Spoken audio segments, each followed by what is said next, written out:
sama mertua dalam Islam. Apa bedanya orang tua sama mertua di dalam Islam? Ya jelas beda. Memang ada magol, ada ucapan yang menyatakan abukum salasa. Orang tua kita ini Pak ada 3. Orang tua yang melahirkan kita, ayah dan ibu kita. Yang kedua, orang tua yang menikahkan kita, mertua kita. Yang ketiga, orang tua yang mengenalkan kita terhadap Allah dan Rasulullah, guru kita maksudnya. Orang tua ada 3. Dari 3 ini, kalau di dalam kitab tersebut dikatakan dari 3 ini yang paling istimewa adalah guru. Kenapa? Karena kalau orang tua hanya menafkahi jasmani, sedangkan jasmani tidak abadi. Sedangkan guru menafkahi rohaniah kita. Roh ini yang abadi, yang nanti akan dikumpulkan di surga Allah Subhanahu wa Ta'ala. Tapi pertanyaannya ini, apa bedanya orang tua sama mertua? Kalau orang tua Pak, kita dituntut untuk berbakti kepada mereka. Bahkan termasuk dosa besar apabila seseorang durhaka kepada orang tuanya. Durhaka termasuk salah satu dosa besar yang siksanya ditakdir oleh Allah, dipercepat. Setiap dosa yang dilaksanakan oleh umat Nabi Muhammad itu ditangguhkan Pak, nanti dibalas di akhirat, kecuali satu, dosa durhaka terhadap orang tua. Allah percepat di dunia sebelum di akhirat. Dengan apa? Yang pertama, anaknya bakal durhaka sama dia. Jadi durhaka sama orang tua ini dosa turun-temurun. Dosanya turun-temurun. Ada orang durhaka sama orang tuanya, insya Allah dibalas karma ini. Dia bakal punya anak, anaknya bakal durhaka. Gara-gara anaknya durhaka, punya anak durhaka boleh. Terus seperti itu. Ini yang pertama. Bahkan kita sering dengar kan, bagaimana kisah sahabat Alqamah yang tidak bisa mengucapkan syahadat hanya gara-gara mengutamakan istrinya daripada orang tuanya. Makanya yuk suami mereka jangan dituntut untuk taat. Bang, Pak, sampai wajib taat sama saya. Hadis dari mana ini? Hadisnya syaitan namanya ini. Surganya istri itu berada di dalam suami. Surganya suami tetap di orang tuanya. Makanya ketika Alqamah meninggal, setelah diurusi jenazahnya, dikubur, dikafani, dimandikan. Setelah proses pengkuburan, Nabi Muhammad SAW berdiri khutbah kepada para sahabat yang ada di kuburan tersebut. Apa kata Nabi Muhammad? Ya ma'syarul muhajirin wal ansar, wahai sahabat-sahabatku, para kaum muhajirin dan ansar, kata Nabi Muhammad, man faddala zawjatahu ala walidayhi fa alaihi laknatullah wal malaikati wan nasi ajma'in. Barang siapa di antara kalian, kata Nabi Muhammad kepada para sahabatnya yang laki, barang siapa di antara kalian yang lebih mengutamakan istrinya daripada orang tuanya, maka bersaksilah kalian akan mendapatkan laknat dari Allah, laknat dari malaikat Allah, dan laknat daripada semua makhluk Allah Subhanahu wa Ta'ala. Ini bukan terjadi. Istri minta beli baju jutaan Pak, dibelikan jutaan, kita sekeluar. Orang tua minta beli baju, tidak punya uang. Loh ini beneran. Istri kita minta beli baju, belinya di mall. Orang tua minta beli baju, beli di pasar.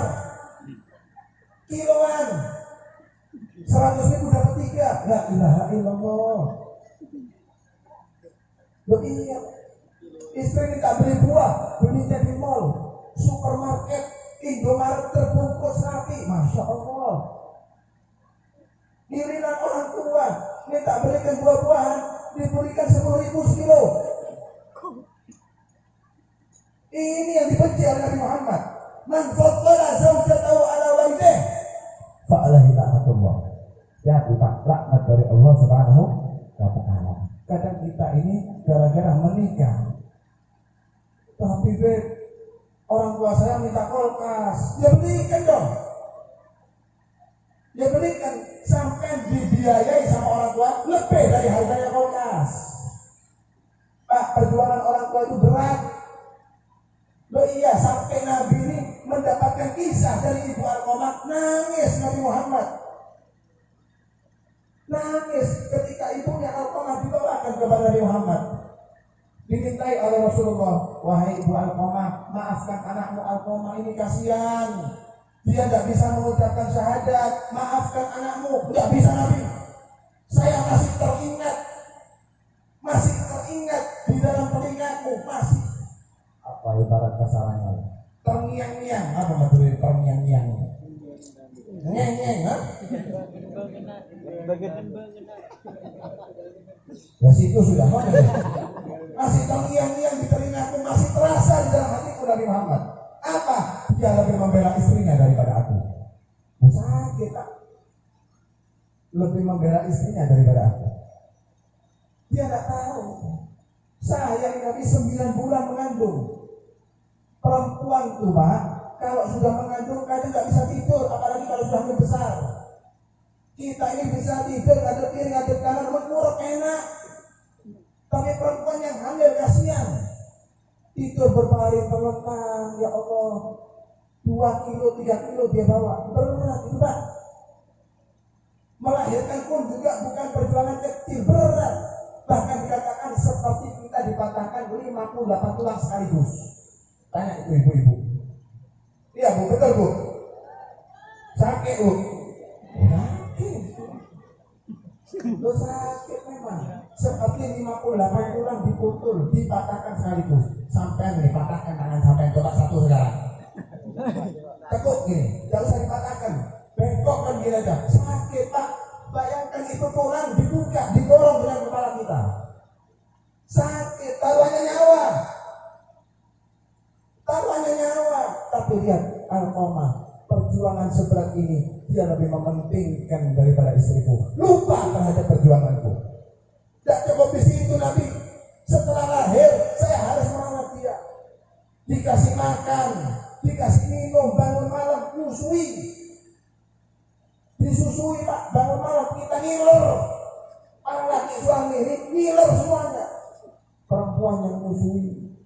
Kadang tidak tidur, baru tidur sebentar, buang air. Baru tidur sebentar, kencing ngompol. Ya Allah, zaman dulu tidak ada pampers Pak. Saya ingat orang tua saya itu masih pakai popok. Buang air dicuci sama beliau. Buang air masih dicuci. Minta kulkas sampai pelit. Perjuangan sebesar itu, sedikit itu. Ketika dikisahkan semua itu, aku besarkan dia dengan harapan ketika dia besar berbakti kepadaku, balas budi kepadaku, membahagiakan aku. Tapi dia lebih memilih istrinya daripada aku ya Rasulullah. Nangis Nabi Muhammad, menangis Rasulullah. Apa kata Nabi? Begitu besar perjuangan seorang orang tua, tapi begitu cepat seorang anak melupakannya. Allahumma shalli ala Muhammad.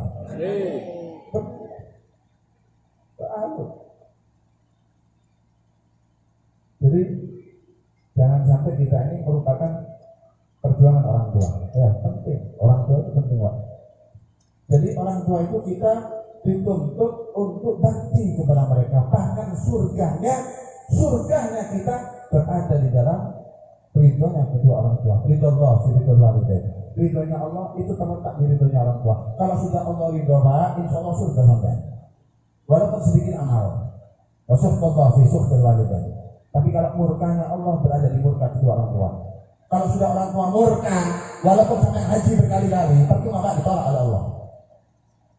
Nah untuk bilang tapi kalau mertua kita dituntut untuk ihsan, berbuat baik kepada mereka, menunjukkan adab dan akhlak kepada mereka. Kita dituntut untuk ihsan.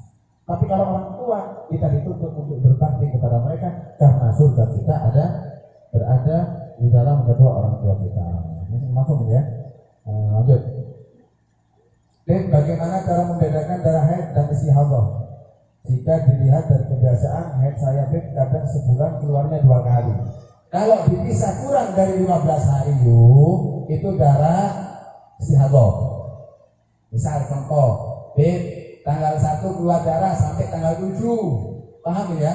Tanggal 1 keluar darah sampai tanggal 7. Kemudian tanggal 7 tak keluar darah, Sampai kapan yuk? Sampai tanggal 23. Tanggal 23 keluar darah lagi sampai akhir bulan. Maka gimana? Tanggal 1 sampai tanggal 7 itu head. Tanggal 23 sampai tanggal 30 juga head. Kenapa? Karena dari darah pertama yang keluar sama darah yang kedua keluar dipisah 15 hari lebih. Mulai tanggal 7 ke tanggal 23 itu kan 15 hari sampai itu 7, 8, 9, 10, 11, 12, 12, 13, 14, 15, 16, 17, 18, 19, 20, 21, 22, 23, 16 hari. Kalau dipisahnya 15 hari lebih, darah yang kedua namanya darah head. Tapi kalau dipisahnya kurang dari 15 hari, jadi intinya yuk diingat-ingat kurang dari 15 hari. Contoh, saya keluar darah dari tanggal 1 sampai tanggal 6, darah keluar. Kemudian tidak keluar darah lagi, sampai kapan yuk? Sampai tanggal 10 atau sampai tanggal 12 misal. Tanggal 12 keluar darah lagi sampai tanggal 15. Gimana? Darah yang pertama head, darah yang kedua bukan head. Kenapa darah yang kedua bukan head? Karena dari darah yang pertama dengan darah yang kedua hanya dipisah berapa hari itu? 6, 7, 8, 9, 10, 11, 12. Hanya dipisah 6 hari. Intinya kesimpulannya kalau dipisah lebih daripada 15 hari, darah yang kedua dihukumi haid juga. Tapi kalau dipisah kurang dari 15 hari, darah yang kedua itu hukumnya darah istihadah. Berikutnya